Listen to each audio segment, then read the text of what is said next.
Ingat mantan pramugari si Wiwidi? Dulu terseret kasus simpanan Garuda, kini diduga terima uang suap. Ya, nama si Wiwidi sempat jadi perbincangan pada awal tahun 2020. Pasalnya, kala itu si Wiwidi ikut terseret kasus yang menjegal mantan Dirut Garuda, Ari Ashara. Si Wiwidi ikut terseret setelah rekannya sesama pramugari Garuda Indonesia, Putri Novitasari Ramli diketahui juga jadi wanita simpanan Ari Ashara.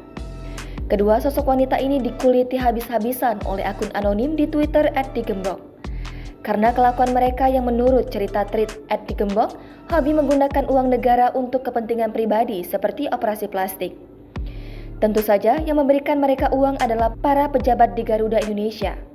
Kasus itu heboh sampai sebulan lamanya.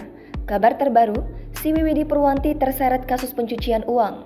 Dilansir dari kompas.com, Jaksa Penuntut Umum Komisi Pemberantasan Korupsi menduga uang hasil dugaan tindak pidana pencucian uang yang dilakukan pejabat Direktorat Jenderal Pajak, Kementerian Keuangan, Wawan Ridwan juga mengalir ke eks-pramugari Garuda. Hal itu disampaikan jaksa saat membacakan dakwaan untuk Wawan Ridwan dalam persidangan di Pengadilan Tindak Pidana Korupsi Jakarta, Rabu 26 Januari 2022. Mulanya, jaksa mengatakan bahwa Wawan diduga melakukan pencucian uang bersama anak kandungnya Muhammad Farsa Kautsar.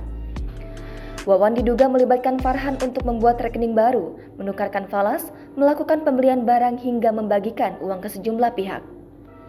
Jaksa menyebut pengiriman uang itu dilakukan Farsa pada Siwi dalam rentang waktu 8 April 2019 hingga 23 Juli 2019. Pasca persidangan, CPU KPK Asri Irwan membenarkan adanya dugaan uang itu mengalir pada Siwi. Ia pun menyatakan kemungkinan Siwi akan dipanggil sebagai saksi dalam perkara ini. Jangan lupa subscribe, share, komen, dan like ya!